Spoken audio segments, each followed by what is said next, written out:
My team gave me 24 pieces of feedback yesterday when we were on a team meeting with every single department in the whole company. And I asked every one of them, how well am I doing as a CEO on the scale of 1 to 5? And what could I be doing better? I asked everybody on my whole team that, and I got so much good feedback that a lot of it hurt quite a bit. But in my pursuit of trying to be less lonely and therefore use this YouTube channel as my best friend, no, in all seriousness, as I'm trying to document my journey here and share my learnings, my wins, my losses, and so on, I thought this would be a good thing to share with you guys. What I got to hear from my team as feedback as a 16-year-old that is running a multi seven figure company, trying to figure his way through things. So let's break it down. There we go, with the document. So the first piece of feedback I got, and this one was probably the most painful of them all, and these aren't ordered in the most important ones. This was just feedback that I got from the start of the day to the last of the day. But probably the hardest one to receive was the fact that I can be a bit sporadic and unpredictable as a leader. And for some context, the girl that said this was really good. Then over about a month period, she was getting a bit worse and a bit worse. So by the beginning of this week, I told her that, hey, you're risking your job if you don't step up because you're not doing good enough at the moment. And then she stepped up really quickly. She crushed it. And then I started praising her again, telling her how well she did. And I think the impression she got, or clearly the impression she got as she said this to me, is that she was getting super rewarded, getting good praise, but then all of a sudden, she was told that she's risking her job. And then all of a sudden, it was back to her giving praise. And I can talk about my intention about that, but that doesn't freaking matter. The point is, I didn't give her the feeling of a safe place because she didn't feel like she knew what to expect from me, and she didn't feel like she could speak to me about anything because she didn't know if I was going to switch like that and tell her that she was risking her job. So I think my takeaway from that is try to inform people of how they're doing and your concerns with them and continuously give them feedback rather than hammering them all at one time or telling them that they're doing incredibly well and then horribly and then incredibly well again. Second one was go more inside of each department, shadowing or doing, which also goes to point 3, which is go more into the ICA department. So it's easy, very easy when you get managers to stop focusing on a department. It's like insanely easy, and it's one of the biggest traps that people do.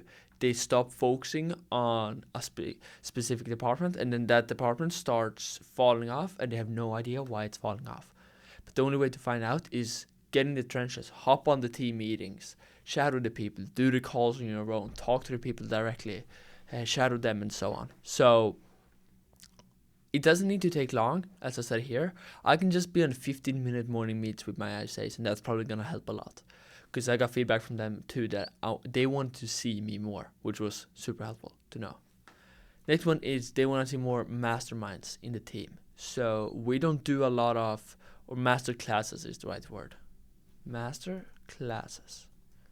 We don't do a lot of master classes at the moment. We have in the past of like, for example, me talking about how to optimize your sleep, or me talking about how to be the best version of yourself, or me getting a special guest and somebody talking about how to get really fit, or somebody having a mindset training with the team, and so on.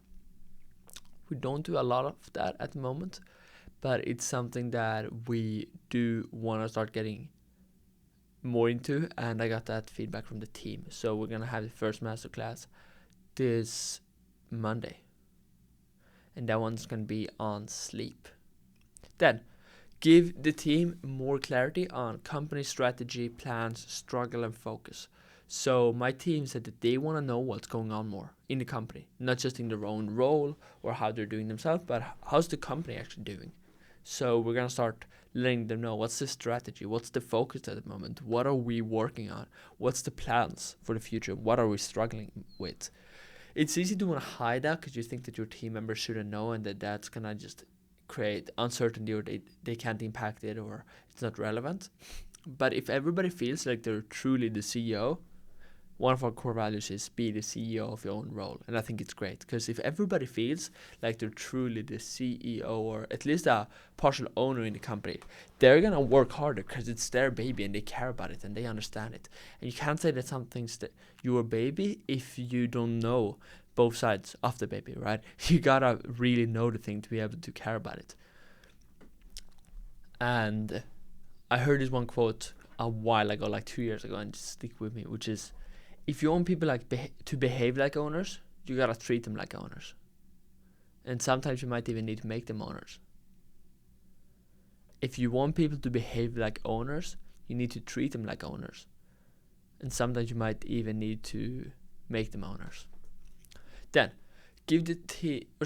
don't host meetings unless you have an outcome attached.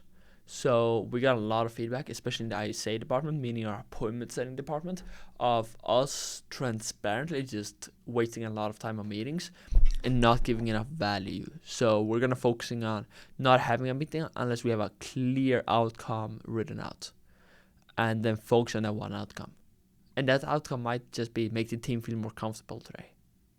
But still, then you want to really focus on making the team uncomfortable. Or making them comfortable, not uncomfortable. Number 7, focus more on the team winning than each one winning. Good feedback from another person on the team, which was, don't just do individual challenges and competitions and people against each other, because that's good. But what's way more powerful is making people work together towards a team goal. The most effective bonuses we've ever done has been, how can we get 24 appointments as a team, rather than how can we make one person get 8 appointments or whatever. And people enjoy that more. The team culture gets stronger. People don't step on each other's toes. The culture becomes better. People enjoy going to their work in the morning more, and so on. This one, I think I touched on already, but QC different things, such as Brian, my ISA manager's morning meets, my partner's success manager advisor's calls, or my one-on-ones between managers in companies, and so on.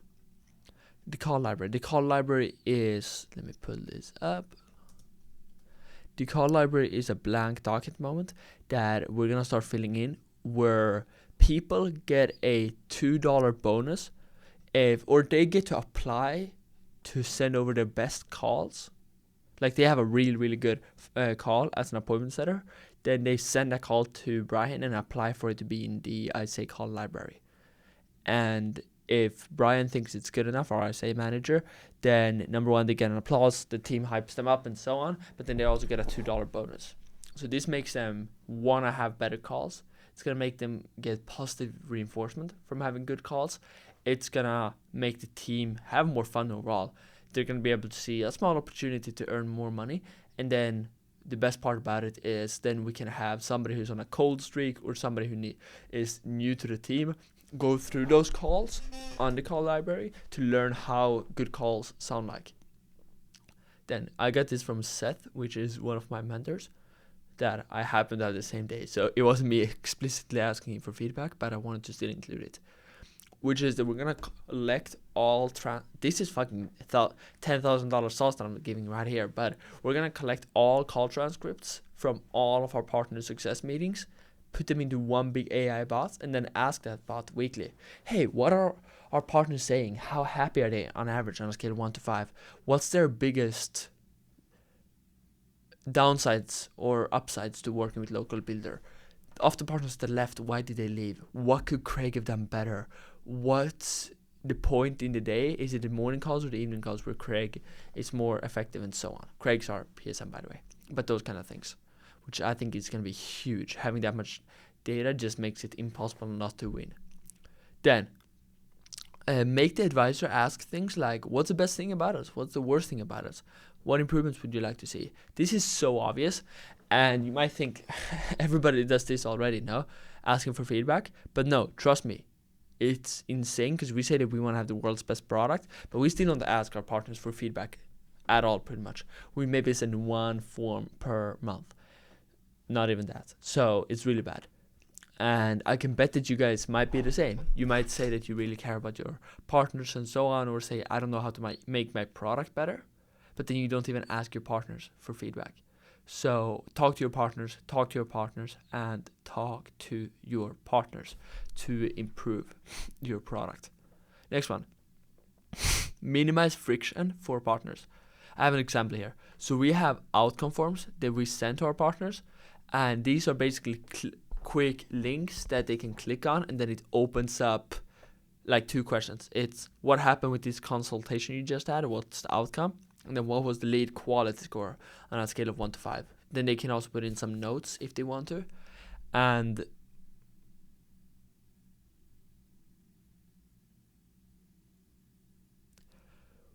we couldn't get our partners to fill out those outcome forms. And we couldn't, no matter how hard we tried, and we kept bashing the partners, but they never did it.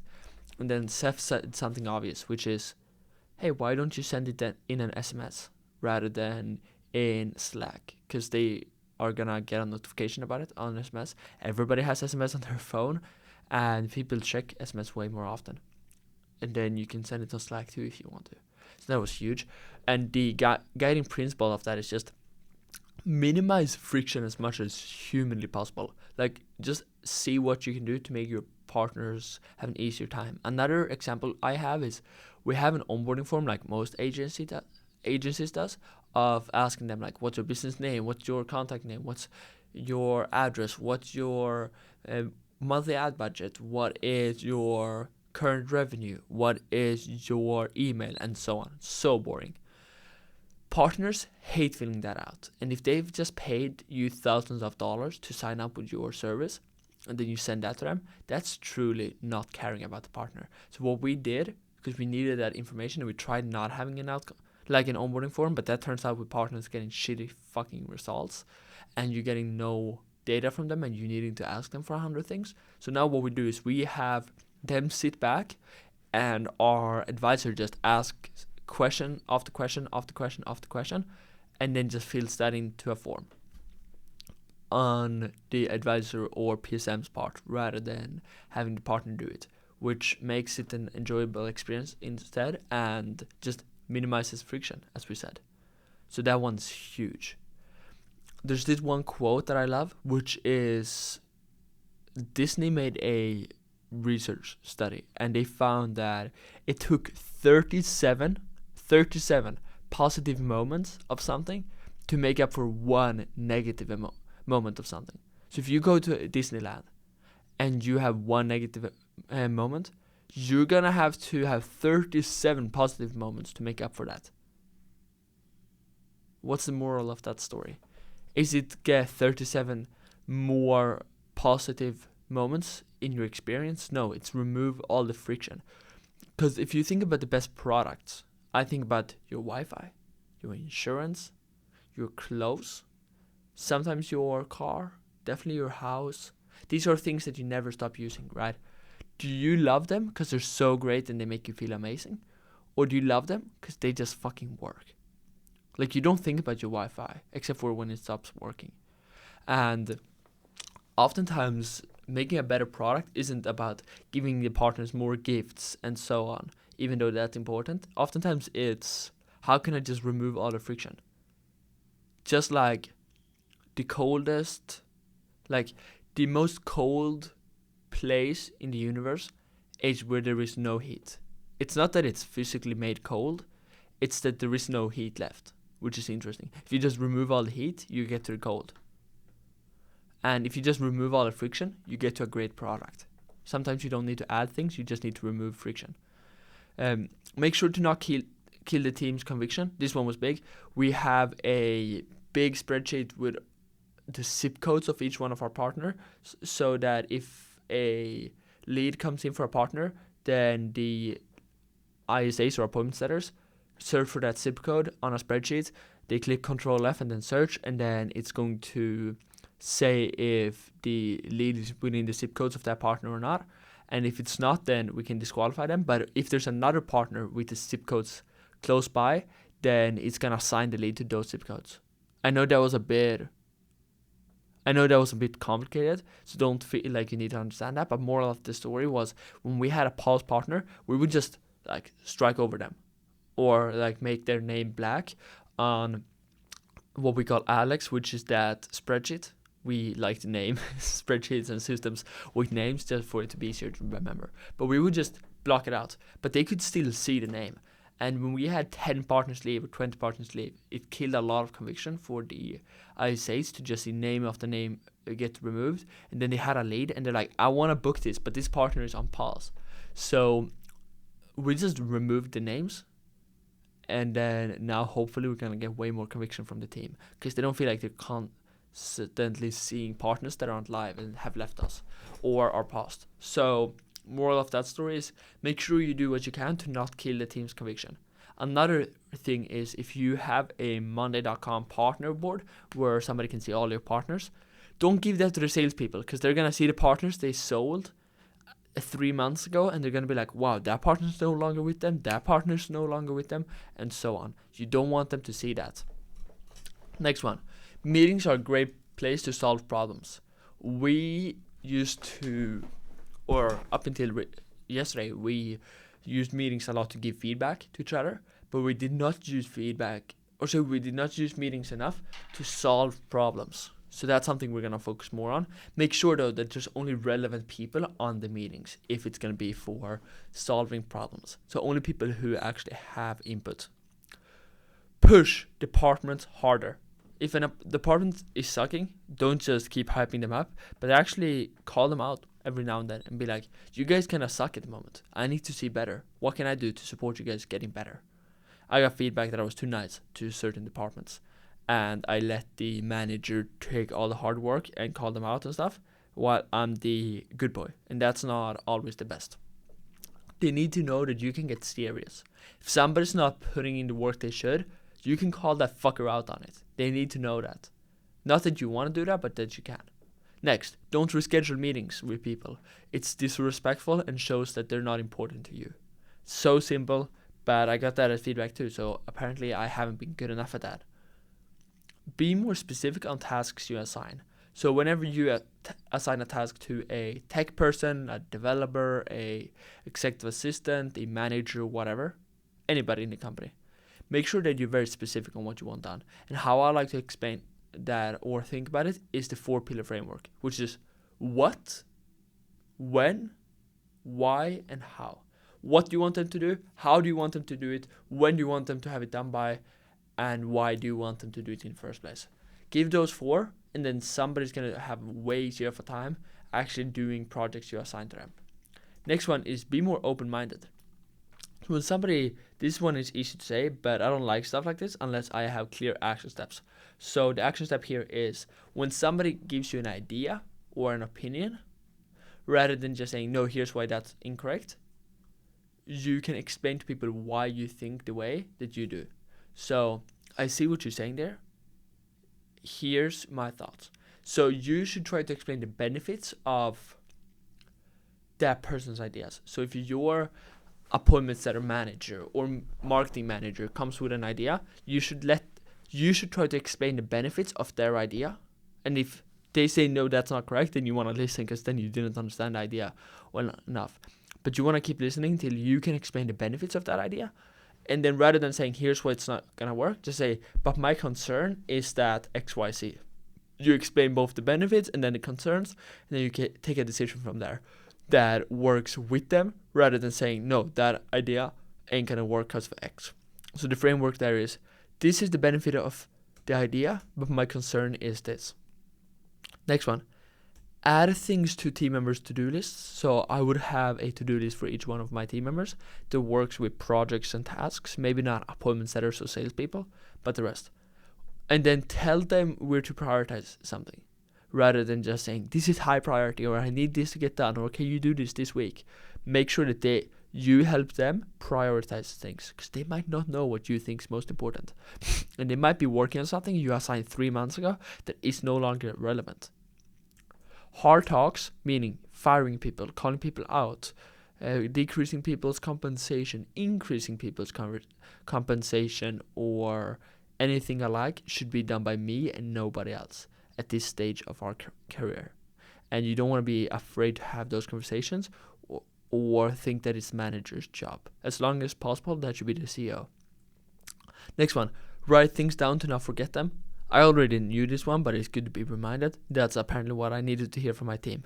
Next one, fix problems before building new projects. So this is specifically a tech thing, but it can also be applied on all departments. So before you build a new automation, you want to make sure that the current automations are working.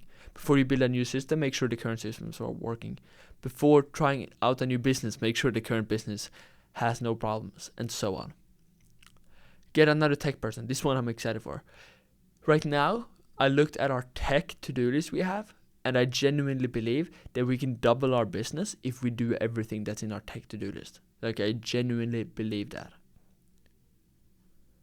And that means that, or say, if we get a tech person, we're going to be able to finish our to-do list in probably 50% faster. So, like, yeah. Way faster. Close to double as fast. And if we can finish the stuff on our list that's going to double our revenue, double as fast, that means that we can double our revenue, double as soon. And that's a very big multiplier on the business. And especially now, as we can use AI for so much, we want to minimize the amount of time delay there is until AI is doing everything for us, if that makes sense.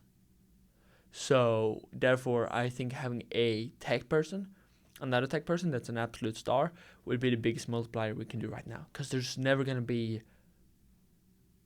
always going to be things to automate, and we're up until this point.